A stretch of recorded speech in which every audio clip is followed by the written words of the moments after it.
Bien, tenemos el placer de compartir en esta mañana con el ingeniero Ramón Pérez Martínez, un hombre de la fila del Partido Reformista. Afirmativo. Buenos días, bienvenido. Buenos días, Dani. Buenos días, Luisín. Buenos días, Freddy. Con usted se puede hablar de muchas cosas, su experiencia en la vida política, su participación en abril del 65, sus comentarios sobre este proceso que vive el país hoy, sobre la eventual reelección del presidente de la República, la separación de un amigo suyo del gobierno, el doctor Marino Benicio Castillo. ¿Por dónde usted quiere comer? Oiga, ¿qué también está usted aquí? Mire, sobre abril del 65, alguna gente dice, o se pregunta, ¿habrá valido la pena lo que ocurrió? ¿Hemos progresado tanto, hemos caminado tan bien? ¿Cuál es su opinión? Bueno, primero, permítanme un pequeño minutito para rendir tributo de reconocimiento y expresar mi profundo amor por el recuerdo de todos los hombres y mujeres que asumieron la noble causa de la defensa de la nacionalidad cuando fue invadida por tropas extranjeras. Al margen de las cosas que gestaron la contienda de 1965, la realidad es que aquí se produjo una invasión extranjera y el deber de los que estábamos en condiciones de poder enfrentar esa invasión extranjera, el deber era hacer lo que la conciencia indicaba que se debía hacer para enfrentarla. Yo quiero recordar con mucho amor a Juan Miguel Román y decirle que honré a mi primer hijo con su nombre y me siento muy satisfecho de que mi hijo haya sabido honrar su memoria. Quiero recordar con cariño a Sóstenes Peña Jaques, a Moisés Blanco Genao. Quiero recordar con mucho amor a Emma Tavares, que fue mi compañera, a Aniana Vargas, que fue una mujer de mucha entereza.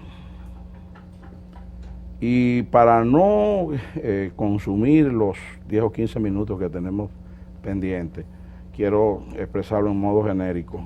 Yo inclino mi cabeza y rindo tributo de reconocimiento a todos los que de diferentes ideologías, colores, edades, sentimientos, se pusieron al servicio de la noble causa.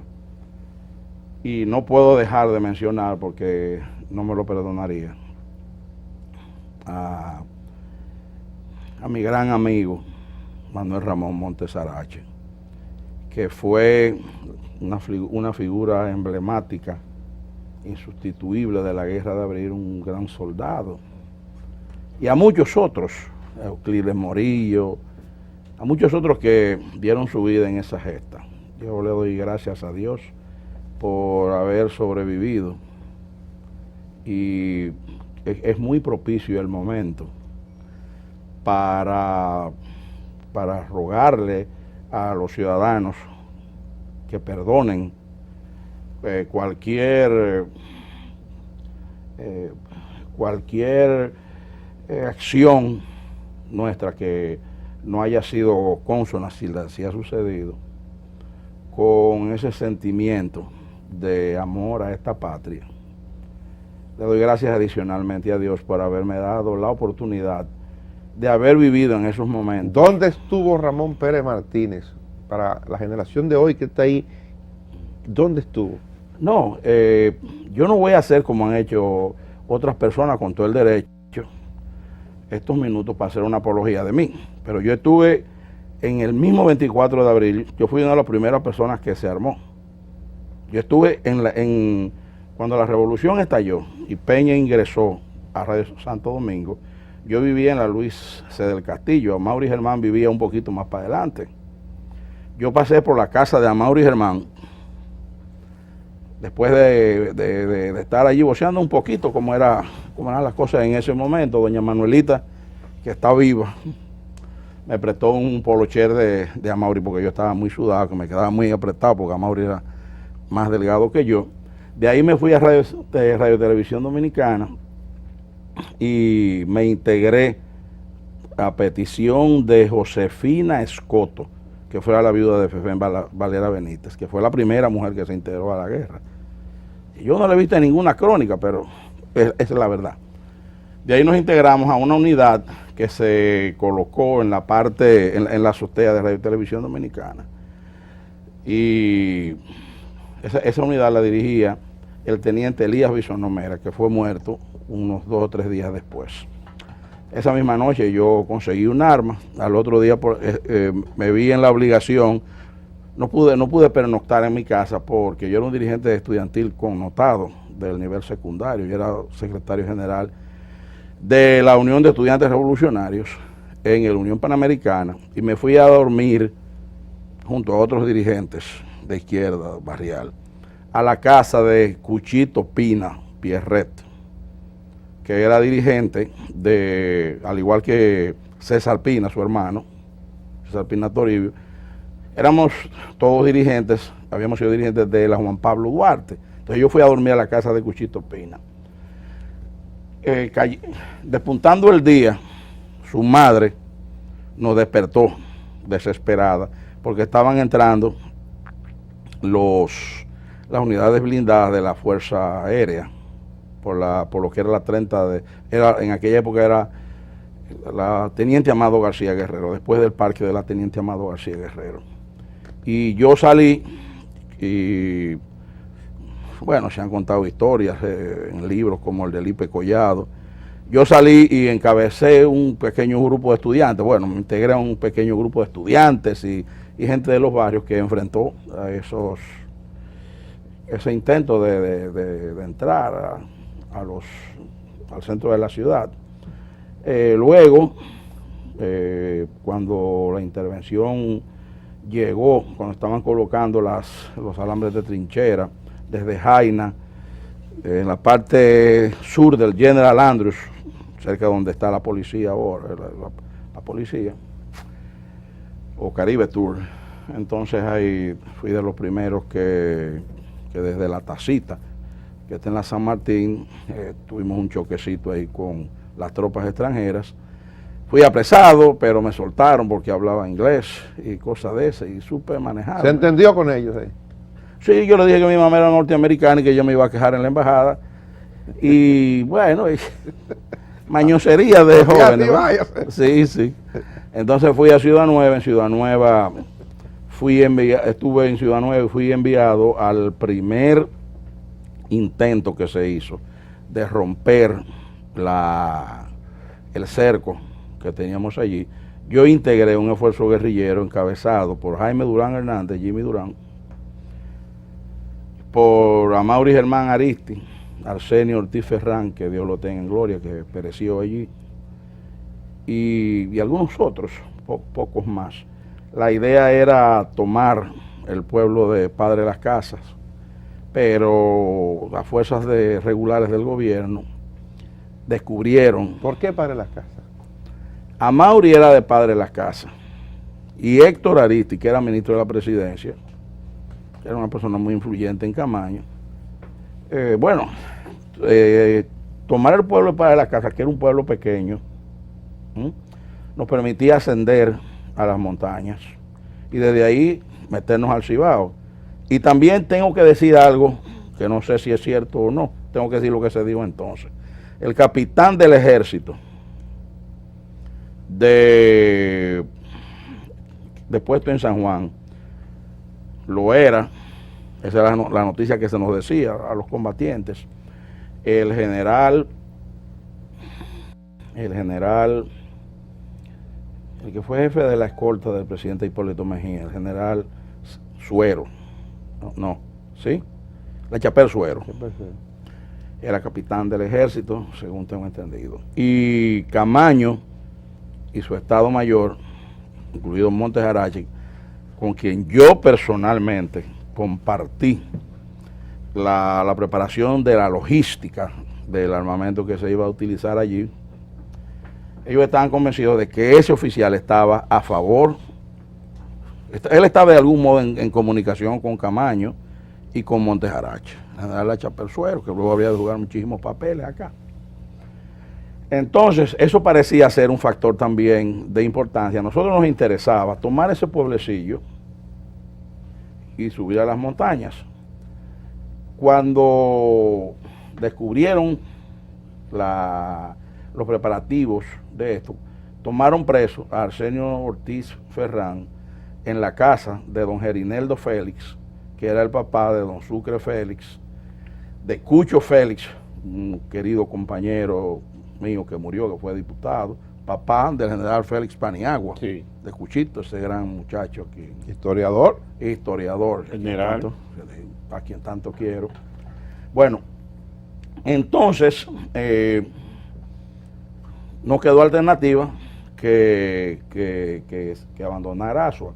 Yo tuve el beneficio de que don Daniel Díaz, a cuya memoria pongo una flor, cuya tumba pongo una flor, que era gobernador, era padre de Danielito Díaz, un muchacho ingeniero que era del 14 de junio también, y él quiso protegernos porque éramos los amigos de su hijo, y nos protegió, nos dio las luces sobre cómo salir desde Asua hasta Santo Domingo, y yo llegué a Santo Domingo. Entonces, sí, una historia, es casi como una promoción de mí en la guerra, bueno, pero ya que tú me lo preguntaste. Entonces me enviaron entonces mataron a Juan Miguel Román, eso fue una cosa desastrosa para mí. Me enviaron a San Pedro de Macorís porque Moisés, que era de Dajabón, había sido enviado, Moisés Blanco, para organizar lo que estamos tratando de hacer en Padre Las Casas, que era dar un golpe para tratar de romper el cerco, porque hasta yo, que tenía 17 años, sabía que nosotros no teníamos ninguna posibilidad de nada en Ciudad Nueva, o sea, no existía ninguna posibilidad de nada. De hecho, nadie ha explicado nunca, y yo creo que en algún momento se habrá de discutir, de realmente lo que sucedió desde el punto de vista militar, porque es más que obvio que los Estados Unidos podían tomar Ciudad Nueva, Claro. en 2 horas. Sin dificultades mayores. 42 marines. 42.000. O sea, hay que ver que ellos mataron 10.000 soldados fedellines en Irak. En la mañana en que invadieron Irak, mataron 10.000 soldados. Sí. Eso. Sí. Entonces nosotros sabíamos eso. Bueno, pues entonces yo fui a San Pedro y relevé a Moisés en esa función de organizar un pequeño foco guerrillero allí. Retorné a Santo Domingo, aporté los puntos de vista que yo tenía, ¿verdad? Lo que pensaba la dirección del partido en San Pedro de Macorís. Me hirieron el 15 de junio, tuve que recuperar un tiempecito ahí, pero luego volví, entonces organizamos la toma del pueblo de Ramón Santana bajo mi... Y así las cosas, pero de mí no importa. Ingeniero. Yo soy un hombre ya viejo que he aprendido a saborear el gusto de la humildad. Y en este día, que no puedo negar que siento unas emociones inmensas, porque hube de meditar toda la madrugadita, yo me levanto siempre muy temprano y venía para acá, en todas estas cosas. Pensé mucho en las cosas de Montejarache, pensé tanto en Juan Miguel Román, en Sóstenes Peña Jaques, en Orlando Mazara, en mi hermanito pequeño, que así lo sentía, Mauri. Y eso me impone una emoción muy fuerte. No se trata de lo que yo haya hecho. La experiencia, lo más importante que yo siento es el deseo de rendir tributo, de reconocimiento, independientemente a las banderías políticas internas, de todos los que acudieron al llamado de la patria, empezando por el coronel Camaño, que fue nuestro jefe, porque tener el privilegio, es un privilegio, de defender con las armas en la mano, desafiando, en este caso, a la potencia más grande del mundo, defender estos 48.000 kilómetros que nosotros hemos heredado como nuestro patrimonio de todos los que habitamos en esta media isla, es un privilegio inconmensurable. Mire, ingeniero, quiero interrumpirlo para ver de qué forma usted explica si entre la terminación de la dictadura de Trujillo y el inicio de la guerra de abril hay muy poco tiempo. Claro. Un hecho estuvo muy cerca del otro. Claro. Hay un remanente de los trujillistas que impactó en ese movimiento. No, mira, vamos a poner, yo me excuso contigo específicamente, porque cuando en un acto de mucha cortesía y generosidad, César Medina y tú y Oscar me visitaron, yo les prometí que para esta fecha iba a tener mis memorias sobre este tema ya escritos. No lo he hecho por razones que no vienen, no lo he terminado por razones que no vienen al caso. Pero tengo que decir lo siguiente. Picho Alcántara, que se integró a trabajar, el licenciado Rafael Alcántara, que fue un gran sociólogo, tal vez el sociólogo de mayor visión popular del periodo postrujillista, ¿verdad? O sea, porque Picho era un hombre de barrio, de Villajuana, que tenía una gran formación intelectual, tenía una gran vivencia política, fue un luchador de barrio y fue un hombre que abrevó en las experiencias más sentidas de esta sociedad. Él se integró a trabajar conmigo a pedido de Jacobo Valdés Albizu en el año 1979. Fuimos, yo estaba preparando una oferta, había ganado una oferta para realizar unos estudios en la autopista Duarte y necesitaba un economista. Le pedí a Jacobito que me diera el teléfono de Héctor, el que es actualmente gobernador del Banco Central, que es economista. Y hablando con él, él me dijo, no, pero vamos mejor ¿por qué tú no llamas a Picho, que no es economista, pero es sociólogo, para que lleve esa parte? Buscando dinero, jóvenes que estábamos recién empezando en la vida profesional. Desde entonces nos juntamos. Cuando el doctor Balaguer fue candidato en el año 86, él me pidió que, pensando que la Harris, de la que yo era funcionario aquí, era la misma empresa que, ay Dios mío, se fue el tiempo, que era la misma empresa que hacía las encuestas y esto, él me pidió que hiciera unas encuestas para él. Y yo integré a Picho. Por Picho me enteré y lo confirmé luego por una publicación del Lipe Collado en esta semana, de que se había practicado una encuesta en la República Dominicana, en la que salía a relucir en el año 1965, previo a la guerra, que el doctor Balaguer tenía los niveles más altos de popularidad, del orden del 46%, el profesor Bosch, que había salido muy desgastado del poder, un 26%. Y todo eso a propósito del resultado de unas encuestas que nosotros hicimos en la Cuesta, que va desde la Universidad Autónoma hasta la actual clínica Hospitén. Yo estoy convencido de que la guerra fue el fruto, y eso lo pude confirmar después con muchos otros testimonios que en su momento habré de publicar, o habré de hacer público, de que fue una integración de los esfuerzos, de las simpatías de los dos grandes líderes de la nación en ese momento. Obviamente, alguna explicación habrá que encontrar por el hecho cierto de que la inmensa mayoría de figuras del balaguerismo y del trujillismo estuvieron en la guerra muy bien representados. Ingeniero, permítame brindarle una taza de café Santo Domingo. Y antes de que se nos vaya, yo por lo menos 2 temitas quiero que usted organice la respuesta rápido por el tiempo que tenemos. Una, ya yo vi que me hable del caso de Vincho Castillo y su separación del gobierno, y que me dé su opinión sobre la reelección del presidente Medina, los intentos. Bueno, primero yo tengo que expresar mi profundo respeto por el doctor Marino Vinicio Castillo. Y en conversación fuera de cámara, mi hermano Freddy, antes de que subiéramos, que se iba a consumar su renuncia, yo le hice una advertencia. Hoy escuché algunos comentarios, ¿verdad?, de que si se iban, no se iban. Yo no fui testigo, de la renuncia del doctor Vincho Castillo en el proyecto de las leyes agrarias, que fue una de las cosas más importantes desde el punto de vista sociológico de la nación. Pero sí fui testigo de dos cosas. De la renuncia de él a ser el principal directivo del Partido Reformista, previo a la campaña, después que el doctor Balaguer salió del poder.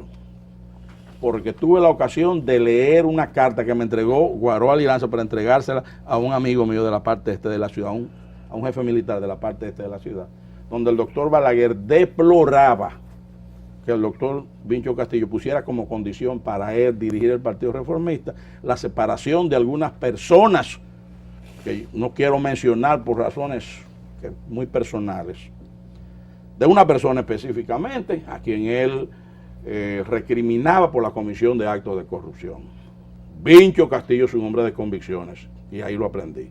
Tengo que dar ese testimonio porque yo lo vi. Y segundo, yo fui el mensajero que el doctor Vincho Castillo utilizó para comunicarle al doctor Balaguer que rompía la virtual alianza política que existía en el año 1987, por ahí, 88, a consecuencia de la información que le había dado la doctora Sonia Vargas, presidente de la Corte de Apelación de Santo Domingo, en el sentido de que le concedieran la libertad condicional bajo fianza al doctor Salvador Jorge Blanco.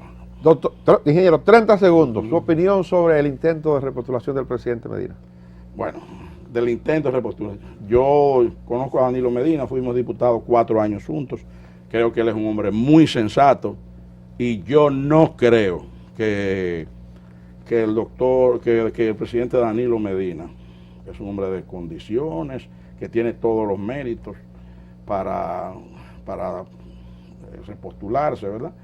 Yo no creo que se trate aquí de si él tiene méritos o no, pero modificar la Constitución de la República contra la voluntad y la opinión de todas las fuerzas políticas, yo creo que eso es un riesgo a la institucionalidad y a la paz de la nación, que no tiene ninguna. Gracias por acompañarnos. Muchas gracias a ustedes, gracias por estar con nosotros hasta esta hora. El lunes estaremos de vuelta, Dios mediante, a partir de las 5 de la madrugada. Hasta entonces, buen fin de semana.